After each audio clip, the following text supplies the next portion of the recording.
Go inside the Crimson Tide with your hosts Rodney Orr and Gary Harris, keeping you informed on everything Alabama.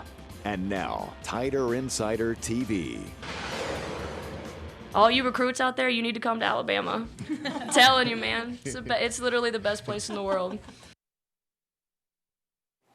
Now that is what you call a recruiting pitch. That's right. And you know it carries even more weight when it comes from a player than it does from a coach. Good evening, everybody, and welcome into Tider Insider TV, presented each and every week by Buffalo Rock, alongside Rodney Orr from TiderInsider.com. I'm WVUA 23 Sports Director Gary Harris. Tonight, once again, from Buffalo Rock, a Southern Original, Diet Pepsi Wild Cherry. Oh, man. Tastes good. I've had a heck of a day. So that is refreshing. All right, Rodney, let's get to it. More softball in a moment. But first, former Alabama and NFL star Cornelius Bennett hosted his 6th annual celebrity golf tournament on Monday afternoon at the Greystone Golf and Country Club. What a player. The tournament will benefit Children's Village of Birmingham, a home for abused, neglected, and abandoned children. Many of Bennett's former teammates, like Bobby Humphrey and other former Crimson Tide stars such as Antonio Langham, joined Biscuit on the links for a good cause. Of course, Humphrey's son Marlon plays cornerback for the Crimson Tide, and Bobby thinks that Marlon Humphrey is just going to get better and better. I think he's having a good time. He's enjoying where he's at, and I think he has the ambition to be a great player. And if he can just continue to learn and listen and do what the coaches ask of him, I think he's going to be a great player for Elite University of Alabama. So we're excited about what happened last year, and we're really looking forward to the 2016 season. Hopefully he can come into his own and maybe be able to have that breakout year that I believe he can have.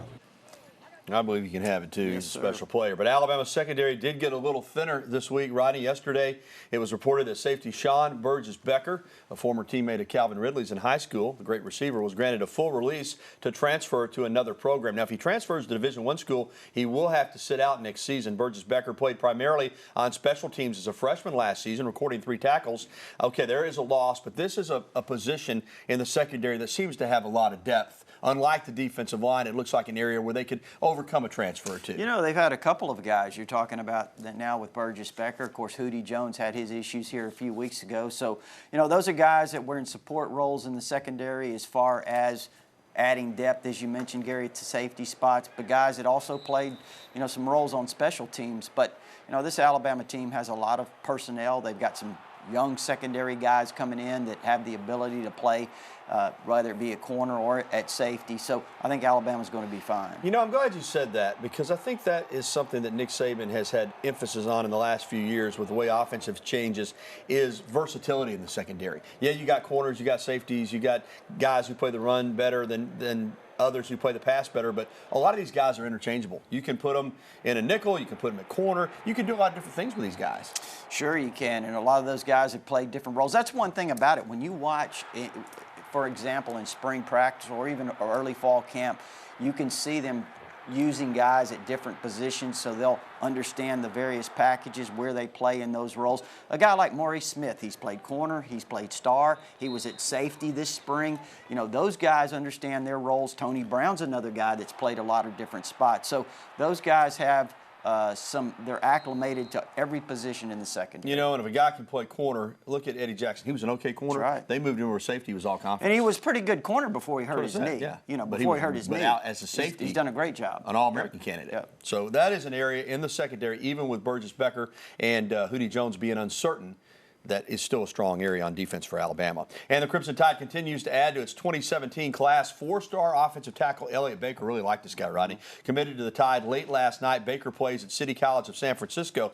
And what's interesting is his teammate, defensive end Rod Jones, is also looking at Alabama. But Jones, unlike Baker, who's 2017, Jones, it looks like, has been classified as a 2016 recruit. So you could be talking about some help on the defense for this season. Yeah, you sure could, Gary. When you're talking about a defensive line or defensive front as a whole that really doesn't have quite the depth that we were spoiled by last year, this is a guy that could, if Alabama decides to take him, he will come in to visit this coming weekend. Watch him coming off the edge right there. Boom, number 11. Keep an eye on him on this video. He is a guy that makes a lot of plays, Gary. coming off the edge. He also does a really nice job against the run. So he's about 6'2", 250, and a guy that I think we may know something within the next week if Alabama decides to take him, because I think if they do, he will come. And you can't get enough pass rushers. And we saw a video earlier of Baker, now 2017. And I know they missed on Charles Baldwin. It didn't work out with him out of ASA Brooklyn last year. But Baker, to me, I watched his arm length, his footwork. He seems like a winner to me at offensive tackle. Well, he's the #1 offensive tackle in the country in the junior college ranks. Gary's 6'7", he's 300 pounds. He's a guy that has a ton of offers, narrowed it down to Alabama, Oregon, Arizona State, Auburn, and probably Georgia was his second favorite team in terms of the schools that he was considering. Now, I'll say this. Here's a guy that I don't really know that he planned on making a decision coming into this visit that he's now, and he'll be here through tomorrow. But he was just completely blown away, and he was ready to pull the trigger. I tell you what, it's always good to get offensive tackles. That's a position a little bit like quarterback. Need some defensive line. Yeah, and they're working to get Rod Jones in here for the class of 2016, possibly. Well, still to come on Tider Insider Television, a former Alabama superstar returns to the NFL team where he won a Super Bowl. Think about that for a moment. Maybe you can figure it out. Plus, the Alabama softball team did come up short at the Women's College World Series, but Haley McClenny says her and her teammates, they're champions. And coming up, we'll be welcoming your phone calls, emails, and tweets. It's that time of the year sometimes where calls are slow to come in, so it's a good opportunity for you to get through. 205-348-WVUA, that's 348-9882, or email us at TITV@WVUA23.com, or reach us on Twitter using the hashtag TITV. We'll be right back with the only show that takes you inside the Crimson Tide, the award-winning Tider Insider TV. We'll return after this break. Former Bama safety Roman Harper is going back to the Big Easy. The New Orleans Saints announced today that they've signed the two-time Pro Bowler after he spent the past 2 seasons with the division rival Carolina Panthers, where he went to the Super Bowl this past season. Harper, who played for the Saints from 2006 to 2013, has 18 career sacks, 11 interceptions, and 13 forced fumbles in his 10-year NFL career out of Prattville High School. And welcome back to Tider Insider TV. The Alabama softball team continues to show it's among the elite programs in the entire country. The Crimson Tide extended their regional win streak to 31 and then swept the Washington Huskies in the Super Regional. But the Tide was knocked out of the Women's College World Series after just 2 games. After a nearly 24-hour rain delay, Oklahoma outlasted the Tide in 8 innings, 3-0 in Game 1. Then Bama came back on Saturday against LSU, but the Tigers built an early lead and held on to win 6-4, eliminating Alabama for the second consecutive season. LSU did. It's the 4th straight year Bama fell short of a national title, but don't tell 4-time All-American center fielder Haley McClenny that this team is not full of champions. You don't have to win a championship to be a champion. I can tell you that, because I'm sitting up here with 3 champions and I got 18 champions in that locker room. I can't say enough about this program. There is no other place in the world like Alabama. I've played in Japan. I've played in Europe. Alabama is special, and it's a special program because we leave better people and not just better players. That's easy when you go into college. Of course, you're going to leave a better player. Not everyone leaves a better person, but everyone that graduates out of our program leaves a better person. And we go out into the world and we impact others, and we lead, and we learn how to put others before ourselves. And that's what I'm most proud of, because everyone on this team is a great person. And you can say that every single year. We never have a bad egg, and that's because of Coach Murphy. Wow. She's impacted a lot of people as a player and going to continue to impact lives as she goes forward. What a outstanding young lady. Credit to the University of Alabama. Well, Rodney, it's pretty clear that Patrick Murphy isn't going anywhere anytime soon. But the baseball team, it's a different story. They're looking for a new head coach. Last week, Alabama announcing that 7-year head coach Mitch Gaspard had resigned. Since then, while a lot of names have been thrown around, the athletics department has been really quiet. And, of course, a lot of teams are still playing in the NCAA tournament. Maybe that's why. So I'm not going to talk about who might be the next head coach, Rodney, because honestly, I don't think we have much of an idea right now. But what type of attributes do you think the athletics department should be looking for in its next head coach? Well, I really think that they're looking for somebody, Gary, who's a veteran coach, probably with a proven record. When I say veteran, having head coaching experience, been successful on maybe the highest level. But, you know, those guys are always difficult to come by. you look at certain candidates possibly that have the pedigree, coached on championship teams and championship programs, have moved on to other programs and are now doing very well where they are. Maybe they're at a smaller school. Maybe those are the kind of guys you look at. You never really know. But I do think that they're going to get someone who has a track record for success.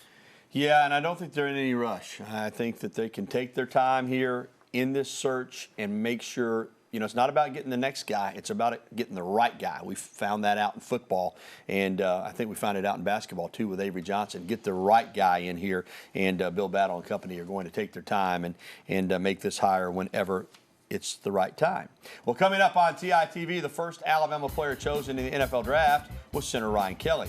We'll discuss how the Tide plans to replace the Remington Award winner at a very important position. And next, we'll be welcoming your phone calls, emails, and tweets. Again, the information there on the screen on how you can get in touch with us. You can call us at 205-348-9882. Email us at TITV@WVUA23.com. Or you can reach us on Twitter using the hashtag TITV. We got you covered when it comes to all things Bama. You know what you're watching. Tider Insider TV. We're back after this. And welcome back, everybody, to Tider Insider TV alongside Rodney Orr. I'm Gary Harris. Let's get to the phone lines. They were lined up for us tonight, Rod. First up is James over in Gadsden. Welcome in, James. How are you? Yeah, how you doing, guys? Very well. Hey, I watched the College World Series, and I want to say congratulations to Alabama's softball ladies, man. They did a great job. I wanted to know, guys, does it seem like there's a little bit of aberration this year, or does it seem like, we're leaning toward in softball that a lot of teams, like Oklahoma, Auburn, LSU have teams that are just deep 1 through 8? Well, James, I mean, we've been getting this a lot lately. I've been hearing this from a lot of people. Alabama doesn't have enough power, and certainly you want people that can hit home runs, and there's still nothing better than a home run. You hit it over the fence, you rock it around the bases, and you got to run. And if anybody's in front of you, they score as well. But when you say lineup, you can't just have power hitters. I mean, you got to have base setters. You got to get on base. You got to be able to win in different ways. And I just kind of I think Murphy is looking for power hitters, but they don't grow on trees.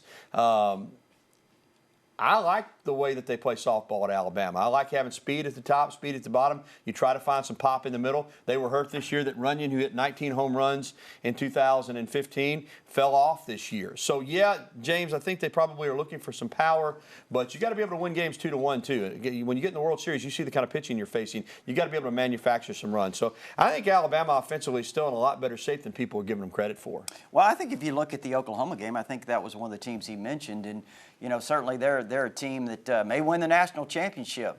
They got, 3 hits against Alabama? So 0 runs through 7 innings. 0 runs. I mean, it was one stroke of the bat. He's right about that. They, that one stroke of the bat changed the game. But at the same time, I mean, this was a 0-0 game, and it was about pitching. Yeah.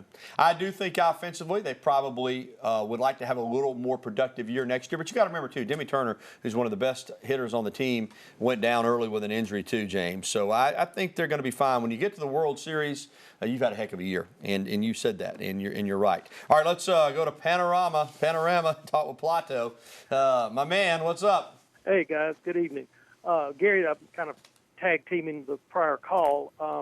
I think this was probably one of Coach Murphy's best coaching jobs. I mean, he got the team that probably didn't get production out of about 3 positions offensively and got them to the World Series. So I don't know if we can complain at all about that. But as far as more offense, I know he's bringing in 4 players that are all position players. Do you know anything about those players and what kind of credentials they bring? Yeah, Plato, I don't have the roster in front of me, the signees, so I don't have the specifics, but they have a very, very good class. And you're right, there is some really big offense on the way.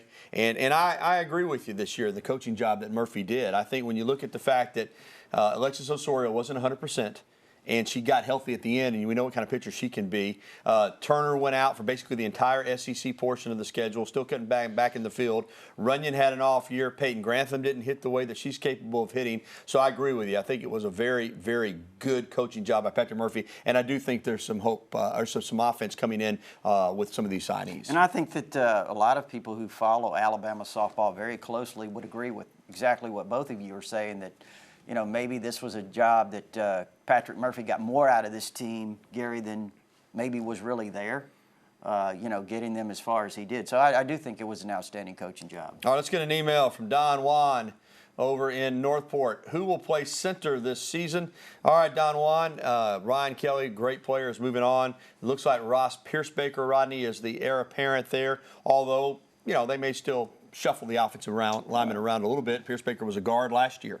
Well, you know, Gary, that's a great point. I mean, I know a lot of people think that, and I think Ross Piercebaker, they were really pleased with his progress in the spring, moving over from left guard, and think he's got a lot of ability there at the center spot. But it wouldn't surprise me if we get early in fall camp and they try some other experiments, and let's see where the offensive line shakes out, because this is an offensive line that they're still, as we head into fall camp, August camp, they're going to be looking to get the right pieces in the right place. And again, right now, it looks like Ross Piercebaker at center, but that could change.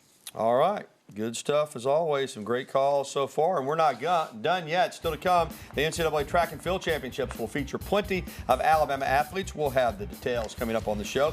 And more, your phone calls, emails, and tweets are on the way as well. Again, there's the information where you can get in touch with us here on the program. So call in, email, or tweet at us. We'll be back with more interaction right here on TITV.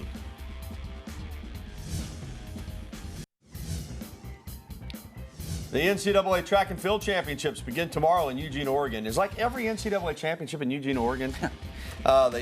Alabama will have 15 athletes that will be competing. The Crimson Tide athletes in attendance include 7 throwers, 2 jumpers, 3 runners, and 1 hurdler. The 2016 championships run from Wednesday through Saturday. Of course, that's track country up there. But they had the golf championships, too, men and women, that were just completed. All right, we're back and ready for more phone calls, emails, and tweets. Let's go to the phones and talk to John in Moundville. Welcome into the program, John. How are you? Doing good. How y'all doing this evening? Very well, John. And I was wondering who will be the quarterback this year for Alabama. Well, that's the million-dollar question, John. I really think that we're still in the process of figuring that out as we head into fall camp in August. There are 4 guys that are competing. You probably know the names: Cooper Bateman, David Cornwell, Blake Barnett, Jalen Hurts. I think all of those guys are going to have opportunities. Wouldn't surprise me if more than one played, at least early in the season. We'll see how that kind of develops. But right now, I think Cooper Bateman is he's the guy that manages things best, and he'll probably go into fall camp number 1, but those other guys will certainly be pushing. Thank you, John. Let's go to Northport and talk to David. David, welcome into the show. David, you with us? Going once, going twice, 3 times. All right, David's gone. All right, let's go to Gerald in Cottondale. You're next up, Gerald. What's going on, man? All right. All right, let's go to a tweet that we have. I think something will happen with the tweet here, I hope. Let's get it up. Yeah, this is, do you believe the quarterback competition will be settled in fall practice, and do you think it's Bateman's job to lose? And that's from S. Davis, 429. Yeah, pretty much just answered that one, Rodney, but hey, could be Bateman's to lose, or somebody else might just leapfrog him and win it. Yeah, I think right now he's the guy that's in front. Now, is it his job to lose? I mean, I'm not really sure exactly what that means. That seems to be a little bit stronger maybe than I would put it, but I think he's certainly the guy that's in front. And will it be resolved in August? I really don't know that. Matter of fact, I don't tend to believe that right now. I think there's probably, Gary, when you go into the early part of the season, be a little bit like last year. It will depend on whoever the guy is initially, how he responds to playing. If it's Cooper Bateman, see how he does early in the season. But I think there's some guys that are really going to push, as I mentioned their names. And I'm not convinced. I know people tell me I'm crazy. I'm not convinced Jalen Hurts won't push for the job. Wow.